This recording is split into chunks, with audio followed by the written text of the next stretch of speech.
Thank you very much for the invitation to participate in this very important conference. So 50 years after the publication of Otherwise Than Being, one could easily be forgiven for looking over the expanse of Levinas's writings from his earliest texts through Totality and Infinity and Otherwise Than Being to his last publications and final seminars. One could be forgiven for looking at this expanse of thinking with either melancholic or mournful eyes. Whether Levinas's thinking has fallen victim to the fate of its own success, the proliferation and dissemination of terms and concepts, whether directly or indirectly, whether by verbatim or ventriloquism, such as the other, responsibility, vulnerability, etc., have clearly populated, animated, inspired contemporary discourse and thinking, which would make that Levinas is somehow our contemporary. So the question I want to ask is indeed 50 years after the publication of Otherwise Than Being, does Levinas remain our contemporary? Is he still with us in some fundamental sense? And yet, when we look upon the world today, so when we sort of look outside this room, our contemporary geopolitical and environmental condition, when we look at the world, we can well wonder about Levinas's statement in the closing pages of Otherwise Than Being, for a little humanity that adorns the earth. I need not belabor the obvious or draw up an inventory of the human misery and inhuman wantonness that desecrates the earth today. Have we entered an age and time of unbridled shamelessness and self-promoting barbarism? As we sit here gathered in the eternal city in commemoration of Otherwise Than Being, can we only look upon the writings of Levinas, much as Walter Benjamin's Angelus Novos, as relics and ruins of, in a sense, a possibility of thinking which is fundamentally lost for us today, caught as Benjamin's Angelus Novellis between melancholy and mourning, such that thinking through Levinas's thought would have the form of a kind of Trauerarbeit, or as Adorno would say, a melancholic science.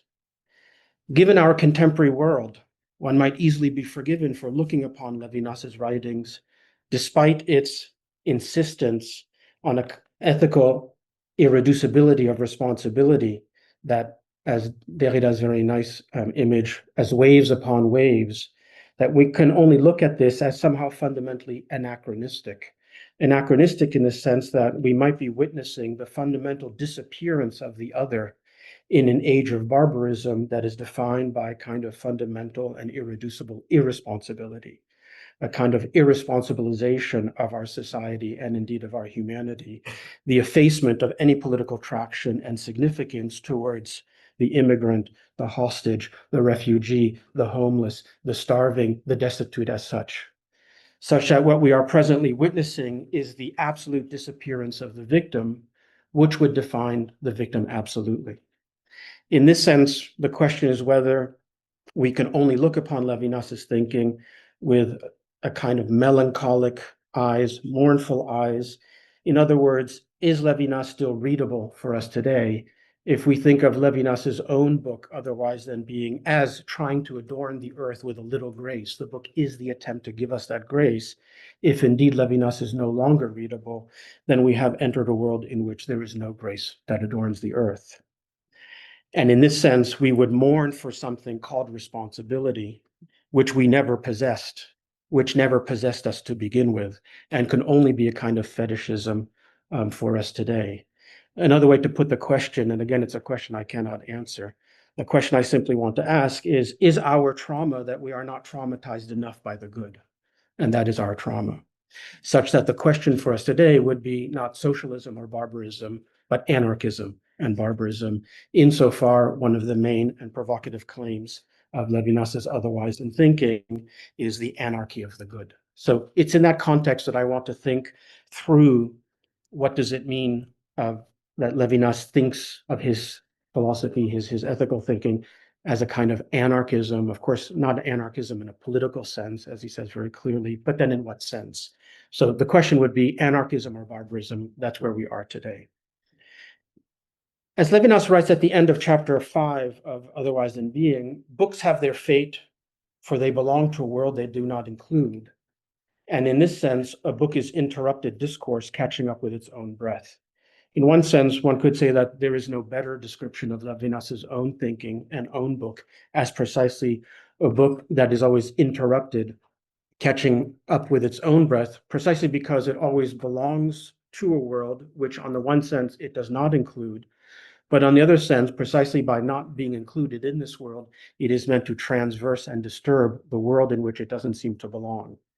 So this is another way to say that Levinas's book, Otherwise Than Being, in a sense, traverses our world, at once both belongs and does not belong to our world.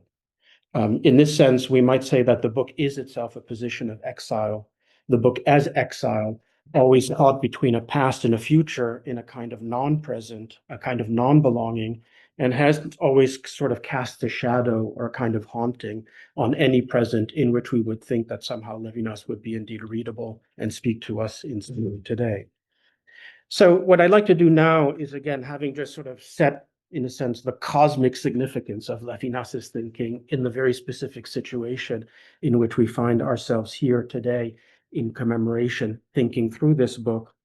I'd like, in a way that might remind you of the films Fast and Furious. I know there's 10,000 of those films, but I'm just going to try to understand one idea in the moment of its introduction, which I think is an idea which captures or expresses well the sense in which there's something fundamentally anachronistic about Levinas's thinking. It doesn't seem to really belong to our time, but precisely because it's anachronistic, it seems to be anarchic. It seems to be disrupting the sense in which we understand who we are today, and therefore our relationship, among other things, to Levinas's own thinking.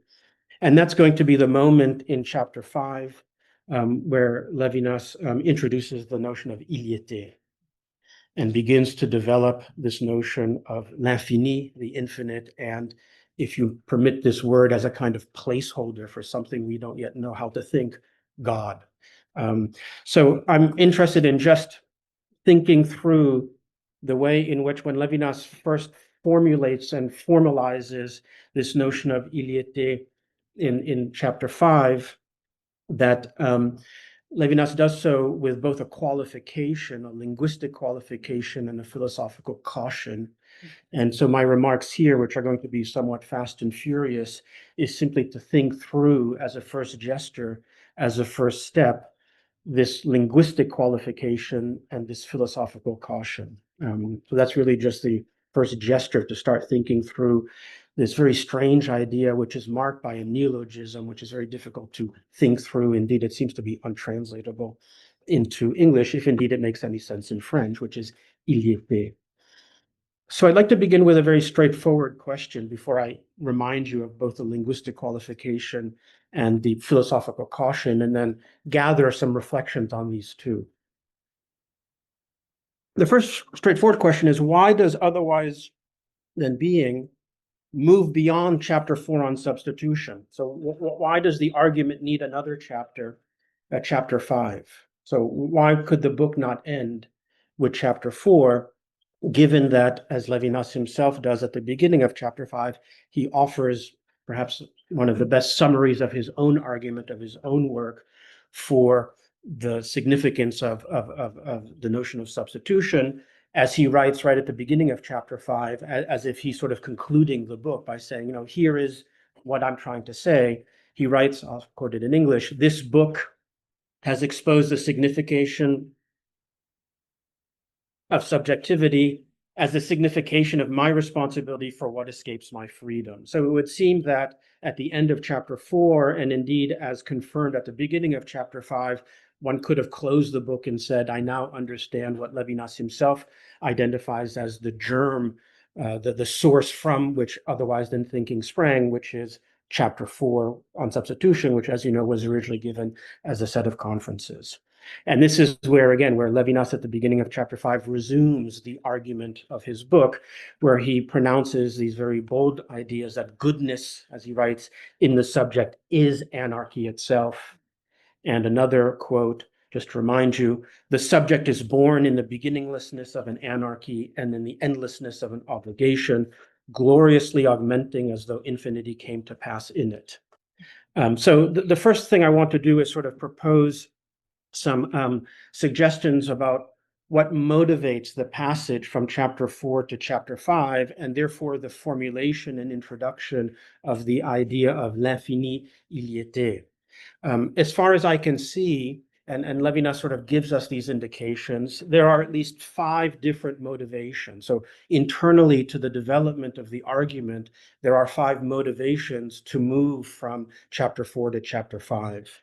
The first is, again, the first, and not in any particular order, but just how I'm gathering him here, is that Levinas himself emphasizes that even though the subject is born in the beginninglessness of anarchy, the subject as this structure of responsibility, substitution oneself for another, Levinas proposes that nonetheless this is insufficient to understand the full force, the full significance and signification of the subjectivity of the subject, because what still has to be understood is how not only this conception of responsibility and substitution, to use Levinas's vocabulary, breaks with essence, but that in breaking with essence and contesting the primary ontology, one still needs to show, in his language, that it leads back from the proximity of the other to the appearing of being.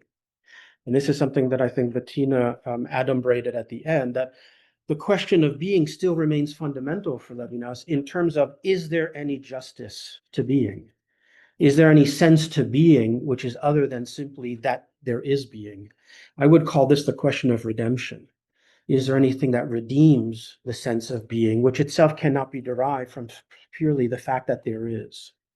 And here is what's interesting, this leading back, as Levinas calls it, from the proximity of the to the appearing of being, to the sense of being, is one which faces a kind of obstacle insofar that Levinas emphasizes almost in the same breath that what he calls the there is, the il y a, the kind of fundamental absurdity which underlies all structures of meaning, is something which is irreducible. And as he says, cannot simply conjured away. So there's going to be a fundamental limitation to the force of substitution insofar that the irreducibility of being, I think this came up in Bettina's and also in Catherine Charlier's, the fundamental welter and waste, that always haunts all structures of meaning. And indeed, it sort of haunts the self as well. Such that Levinas here introduces the idea of l'infini as what he calls the extent and accent of the voice, in which the infinite is thus heard. It's enigmatically heard. So this is the second motivation to think about l'infini. And he says this has to be made clear. So what has to be made clear is how, I would say, we are caught between the underlying absurdity that there is, the fundamental indifference of being to the projects of the human. This is the noise of the world, which all of our speaking tries to blend out. And all of our speaking is the intelligibility of being, the attempt to constitute a kind of meaning and justification for our lives, both individually and collectively. So from the individual to the nation are all strategies not to hear the noise of the welter and waste, such that this enigmatic voice is sort of caught between noise and logos, between noise and the said. And this is what Levinas calls, we somehow have to make clear. So that's the second motivation for why we need to speak of il y était and l'infini. The third, and these are all connected, is that, again, as Levinas emphasizes, as he sort of introduces and formulates the notion, which will be the central idea of chapter 5, l'infini il y était. As we know, the notion of substitution, as developed in chapter 4, is a way to conceive the identity of the subject, not as rest in itself, not as conatus incendi, but as a kind of restlessness that, in Levinas's language, drives me out of the nucleus of my responsibility. But then Levinas identifies that there's still a kind of problem. So the notion of substitution, as developed in chapter 4, is still not sufficiently developed enough to think the subjectivity of the subject, because Levinas identifies this problem. He says, how can we prevent or inhibit that this exposure, exile, and interdiction to remain in oneself, so precisely the whole diachronie of substitution, how can we prevent this from, as he says, reverting into a position and in pain itself into complacency, puffing itself up with substance and pride. End of quote. So it means that despite the argument of chapter 4 in substitution, there was still the possibility, as Kant would say, of the dear self. There is still the irreducible residue of a self which will always evade that responsibility. And and that means that this residue of activity is not fully absorbed into the subjective passivity that was detailed in chapter 3 of obsession, et cetera, of sensibility. So there's a sense in which the sense that the self can always hide from itself and not, as Levinas would say, be fully flushed out. And here it's interesting, I won't go into it, we can talk about it, that here, this is where the myth of the ring of Gyges plays a central argument for Levinas. Levinas then referred to the myth of Gyges, the ring of Gyges, precisely that there's always this capacity for the subject to be a secret, to sort of remove itself from that exposure. Another way to think about it, I'll say this in much more prosaic terms, that what we as human beings excel at is making an exception for ourselves from the exceptional responsibility that we nonetheless bear. I mean, that's what we're very good at. We're very good at making an exception for ourselves. And that's something which needs now to be, in Levinas's very provocative term, flushed out. So there has to be no place to hide. And it's in this sense of no place to hide that then Levinas introduces the notion of the subjectivity of the self as the witness, as the témoin for the glory of the infinite, and therefore the passage to the notion of iliété and the infinite, etc. So what I'd like to now do, and again, I'm just sort of trying to understand why do we need to even think of this notion of iliété, l'infini, and ultimately what I would call the placeholder for God, from the argument of Levinas itself, that there's an inner need for this that I'm trying to track. So as I mentioned, all I want to do now in the last sort of 15 minutes that are at my disposal, and this is where it's going to get fast and furious, so to speak, is I just want to sort of think about the two qualifications, or the qualification and the caution that Levinas introduces as soon as he now introduces for the first time in the context of chapter 5, the word iliété. So it's just that moment of the inauguration of this idea is scaffolded by a qualification. It's a linguistic qualification. So he's going to say that, as he says, the notion of l'infini from the thought that is separate from the thought that tries to thematize it. This requires a language that, as he says, I'm quoting in English, tries to hold it in the said, but betrays it by holding it in the said, betrays the original saying. This is what he calls il était. So it's a kind of linguistic qualification that the very term il était, which is a neologism, indeed the very book in which this term is thought, in a sense, tries to contain and hold something which it cannot contain and hold. And this is in a sense in which this is the passing of the infinite in the saying, bearing witness. So that's the linguistic qualification, and I'll have something to say about that. And then right after that, there is now a philosophical caution. Levinas writes, one is tempted to call this plot, so the intrigue or the plot of Il était, religious. So be it. And yet, and this is the caution, it is not stated in terms of certainty or uncertainty and does not rest on any positive theology. So what I want to do now, and again, very schematically, is just suggest a way to start thinking about the linguistic qualification. In what sense is il était, if you wish, built into the very structure of saying and said and signification? And then in what sense is il était the temptation of all temptations, which for Levinas is the temptation of the sacred? So what I'm going to propose is that understanding the caution that one is tempted to call this plot religious will allow us to disambiguate the sacred from the holy, or the sacred from glory, and that this is one of the main arguments that Levinas is going to make. It's a kind of desacralization of the sacred in order to disambiguate the sacred and the connection of the sacred to sacrifice from glory, the holy, and expiation. So one of the things I want to sort of suggests without being fully able to argue is that this disambiguation, the desacralization of the sacred, among other things, clarifies that substitution cannot be understood as a form of sacrifice. And indeed, the term that Levinas uses repeatedly is expiation, expiation. Substitution is expiation. So in what sense is expiation not akin to sacrifice, is parallel to the sense in which the glory of the infinite and the holy is not a form of the sacred. So let me just say a few things about that, and then I'll end with saying something about the question of language in Levinasian sense. And the question is here, who is the third? And why must there be a third that inhabits the structure of oneself and another in terms of saying and said? And then I'll end with why this talk is called No Gods, No Masters. So very briefly, as I'm sure many of you know, Levinas was perpetually interested in distinguishing between the sacred and what he calls holiness. And I will argue that glory, the notion of glory and glorification, is a way to already start talking about the question of holiness, the holiness of the other, the holiness of l'infini.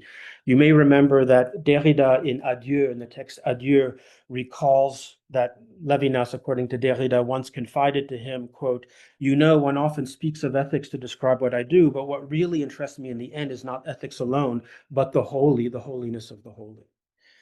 So let me just very quickly say that if one wanted to really understand how the sacred is not a form of the holy and to desacralize the sacred, one would have to first recognize that interest in le sacré and therefore sacrifice runs through French thinking throughout the 20th century, from Durkheim to Bataille, Roger Caillois, Derrida, Marion, etc. And in this sense, Levinas really sets himself apart from that.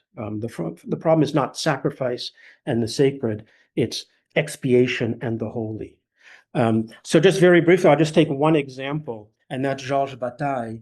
The experience of the sacred for Bataille, which he identifies, as you know, across a range of liminal disruptive forms, bullfighting, eroticism, mystical experience, in Bataille's language, breaks through the correlation of subject and object and the boundaries that separate the self from others and the world. And in this sense, sacrifice is understood by Bataille as central to the sacred, because as he writes, quote, "In sacrifice, the victim is divested not only of clothes, but of life. The victim dies and the spectators share in what this death reveals. This is what religious historian calls the element of sacredness." This is Georges Bataille. "This sacredness is the revelation of continuity through the death of a discontinuous being to those who watch it as a solemn rite. A violent death disrupts the creature's discontinuity. What remains, what the tense onlookers experience in the succeeding silence, is the continuity of all existence with which the victim is now one." So from Levinas's point of view, the sort of critique of this notion of the sacred and sacrifice is that either the sacred, as crystallized through the notion of sacrifice, is the desire to become one and unify with God, to become one with the absolute, or to revert to the undifferentiated condition of being, which is precisely the notion of the il y a. So these are the two forms of sacrifice which can be, in a sense, critiqued from the prism of Levinas's thinking. As Levinas writes, quote, "The numinous or the sacred envelops and transports man or the human beyond his powers and wishes. The numinous annuls the links between persons by making beings participate in a drama not brought upon by them in order in which they lose themselves." So in a sense, the sacred is the ruse of trying to escape the burden of existence by reverting to the il y a. Or the sacred is the experience of identification and losing oneself in the absolute, in God. And that's the critique, obviously, of mysticism. So what I'd like to argue very briefly is that the notion of the glory of the infinite, and more expansively, the notion of the holy, displaces and decenters a number of notions. One is the awe and majesty of God. Here, the argument would be against Rudolf Otto's Das Heilige, which Levinas quotes, refers here on a few occasions, where Rudolf Otto interprets the biblical Hebrew tomb, kadosh or holy, as fundamentally without ethical meaning, because he interprets this precisely as the numinous experience of the tremendous mystery. One find this also in Abraham Heschel, who argues that awe is at the root of faith, awe rather than faith is the cardinal attitude of the religious Jew. So what Levinas is arguing against is any conception that understands the sacred as fundamentally bereft of an ethical kind of purchase, but also the idea of the experience of revelation as the wonder of being, the Talmazin of there is. And this will be the sense in which, for Levinas, holiness is not as manifest in glory and glorification. The witness who gives witness to this is the separateness of God, the detachment of God, through which one is led back to the other. So this is the sense in which this is a desacralization of the holy, and that sending oneself back to the other through the glorification of the infinite is one in which then one has to sanctify oneself through a form of expiation in order to have hospitality to the other. Such that, last point, and then I'll get to the linguistic thing and then I'll end, one might say that what this does by disambiguating the holy or glory from the sacred and sacrifice is that it subverts any temptation of fantasy of God, prohibition against idols, and to establish ourselves, whether individually, collectively, as God and masters over others, indeed over God himself. Such that in this sense, the meaning of glory of the infinite is the glorification of no gods, no masters. And no gods, no masters, especially in a political sense, that there is no entity, state or otherwise, which is our God or which are masters. And this will be the anarchic critique of the state. As Levinas says in a very controversial interview, but I'm sure know the reference, next to a person who has been affronted, this land, holy and promised, is but nakedness and desert, a heap of stone and wood. That is the anarchic critique of the state, as establishing itself as God or master. Let me now end with a few remarks on the linguistic qualification and bring these two together as the first gesture to think through what is il y était? Is it still readable for us today within the context of what I would call the anarchist imaginary? That anarchism is always haunted by its own impossibility in the context of the impossible situation, anarchism or barbarism as a philosophical way of thinking and not merely as a politics. So the last thing I want to suggest is, who is the third and why must there be a third that inhabits the relationship between oneself and another, which is one of the central arguments or functions of il y était and the movement to the question of justice, which Bettina also alluded to at the end of her remarks. The argument would be that the relationship of substitution responsibility between oneself and another is not dyadic, but triadic, insofar it involves a third party or a tiers. And the question is, can this be justified from the structure of signification as such?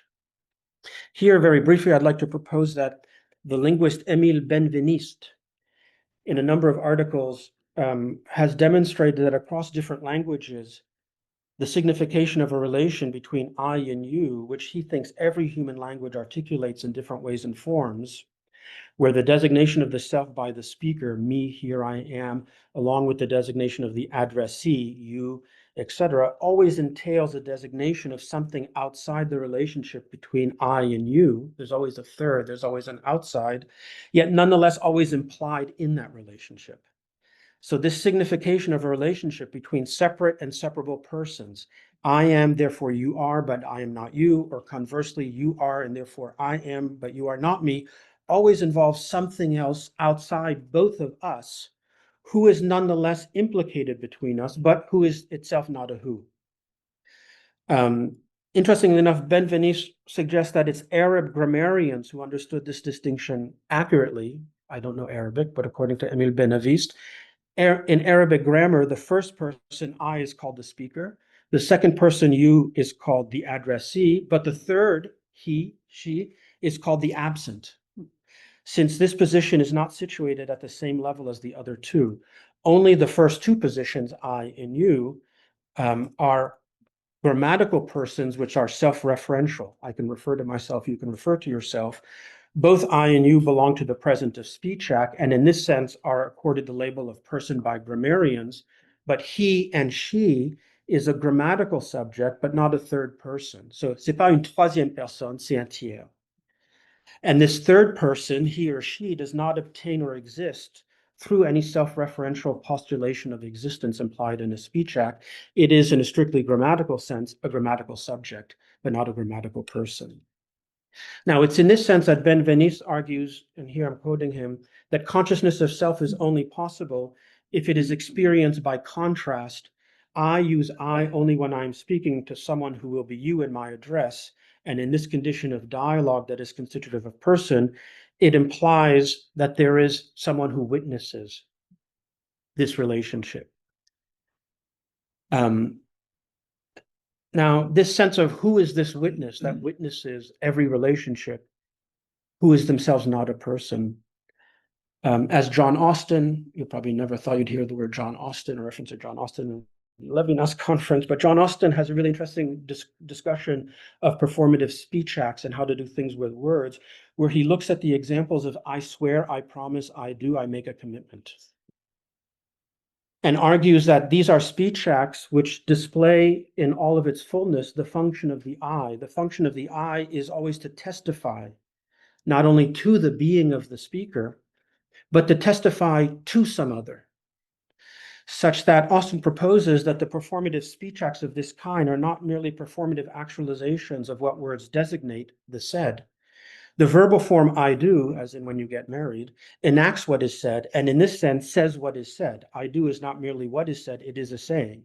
So without making this into a child's nursery rhyme, in saying I do, the do does itself, so to speak. And in this doing, there is a saying that is always testifying in the sense of, this is John Austin, putting oneself forth as witness to oneself, as being he or she who is here and now committed to and by what he or she says. So here, I'd like to, of course, move outside of Austin's own thinking and propose that what this sort of formulation allows us to understand is that for Levinas, this movement from the I, oneself for another, always requires a witness not as for Benveniste and John Austin to social institutions before whom we are always, in a sense, standing in witnessing. So the third in a sociological sense, but that in putting oneself forth as a witness, one put oneself forth as already acknowledging that one is already spoken for and beholden to a responsibility which is not simply because of the other, but for another in view of a position which is unclaimed, a kind of a position which is the openness of a kind of sovereignty, a sovereignty without a sovereign. And this is the sense in which I'll end in this way, that Levinas then proposes here that l'infini is a kind of authority. It is the authority without majesty, in what he calls the wandering cause. And this would be the sense in which, in order for there to be hospitality to the other has to matter for me insofar I am already standing in witness to having been spoken for.